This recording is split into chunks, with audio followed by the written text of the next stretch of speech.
A couple of all-time hip-hop greats somehow seem to know that they weren't long for this world, and they're not the only young stars whose professional work eerily reflected their real-life struggles.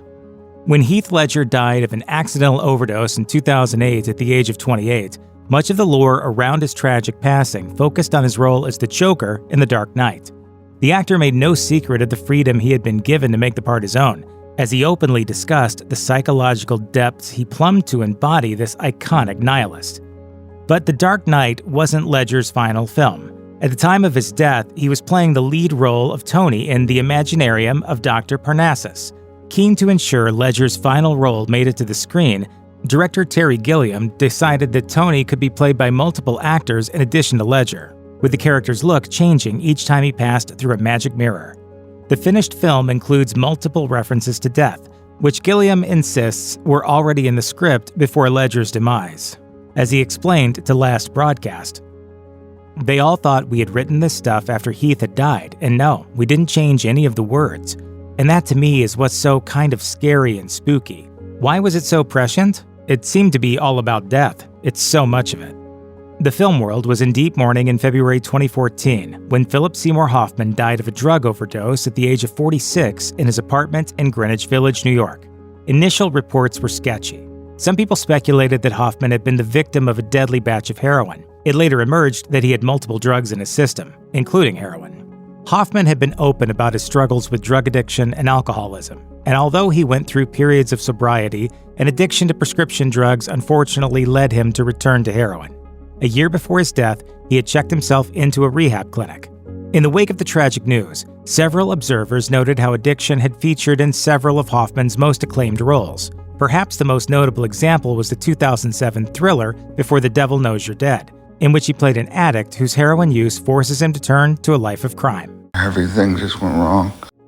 Brandon Lee was the son of martial arts icon Bruce Lee, and he was on the verge of becoming a superstar himself when he died during a tragic accident at the age of 28. He had just landed the title role in The Crow, a supernatural tale about a resurrected superhero. The movie was filmed entirely at night, a creative decision that delayed production and caused accidents. The worst of them happened on March 31st, 1993, when Lee was killed in a tragic accident by a prop gun. Bruce Lee had also died tragically young at the age of 32, having fallen into a coma after taking a prescription painkiller. Following Brandon's death, rumor had it that there was a curse on the Lee family, which was only fueled further by the dark subject matter of The Crow. Brandon's sad fate pretty much ensured that The Crow would become a cult classic, with fans embracing it to keep his memory alive. Paul Walker was one of the most exciting young actors of the 2000s, thanks mainly to his leading role in the Fast and Furious franchise. Alongside his co-star Vin Diesel, he became a hero to car-loving moviegoers everywhere. His on-screen charm was only increased by the fact that he was just as much of a gearhead in real life as he was on screen. But that real-life connection turned tragic on November 30th, 2013. Walker was in the passenger seat of a car driven by his friend Roger Rodas, who lost control of the vehicle and collided with a tree. The impact and the resulting fire contributed to both of their deaths. Walker was only 40 years old. At the time of his death, Walker had been busy filming Furious 7. To complete production, his two brothers were brought in as stand-ins. The movie continued the franchise's immense box office success, as it grossed over $1 billion worldwide. But seeing Walker pulling off dangerous stunts on screen was no doubt unsettling for many viewers in the wake of his real-life passing. Hey, thought you could leave without saying goodbye. Before there was Mean Girls, there was Heathers, the 1989 black comedy about high school alienation and premeditated murder. It starred Winona Ryder and Christian Slater as a couple resisting the cruel social power of a trio of popular girls all named Heather. The movie is famous for its withering put-downs and caustic one-liners, but it also contains a cruel foreshadowing of the tragic death of one of its stars. Kim Walker played the trio's leader, Heather Chandler. The most brutal of the popular girls, she's eventually killed after drinking poison, but not before delivering some of the movie's most memorable lines. Did you have a brain tumor for breakfast? Sadly, that line now exists with a dose of tragic irony, as Walker herself died of a brain tumor in 2001. She was only 32. The tragic final years of Amy Winehouse's life were like a slow-motion car crash for her fans, who saw her deteriorate visibly as the strains of fame took hold. Pursued mercilessly by the tabloid press, Winehouse became known more for her alcoholism and drug use than her music. In July 2011, she was found dead in her London apartment from alcohol poisoning. She was only 27.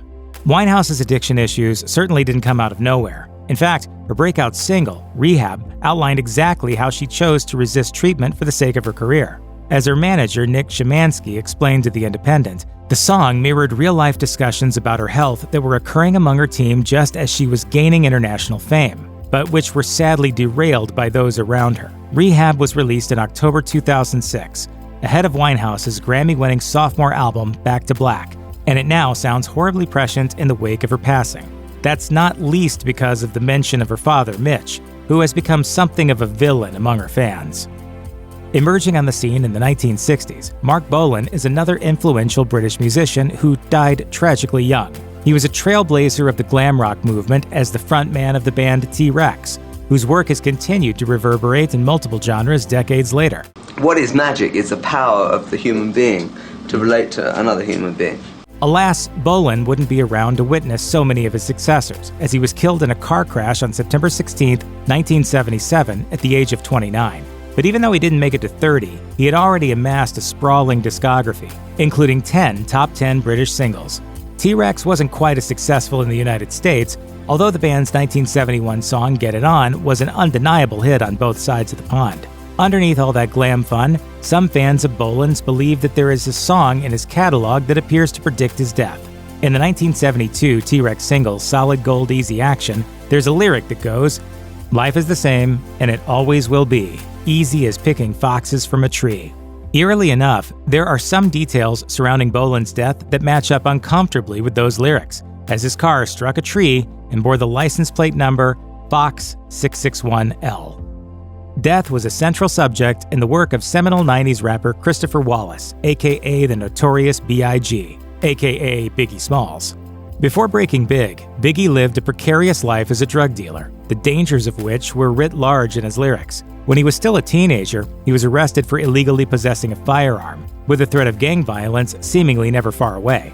His music outlined other threats as well, which was plenty clear in the song Suicidal Thoughts, the final track of his debut album Ready to Die. So when Biggie died young, it didn't feel like it came out of nowhere, although it was still shocking. On March 9, 1997, he was leaving a party in Los Angeles when he was shot to death. He was only 24. As of 2024, the case remains unsolved. The incident happened after rising tensions between Biggie, an East Coast rapper, and his former friend and bitter rival Tupac Shakur, a West Coast star who was killed the previous year. Biggie's death also happened a couple of weeks before the release of his sophomore album, Life After Death. In retrospect, both titles seemed to uncannily predict the untimely demise of a rising star. The murder of 25-year-old Tupac Shakur on September 13, 1996, was the highest profile death in a coastal feud that had engulfed the hip-hop world after the rise of gangsta rap. Shakur first made his name as a member of the alternative rap group Digital Underground, but then he undertook a radical change in style, embracing what he termed thug life, which he embodied both in his records and acting roles.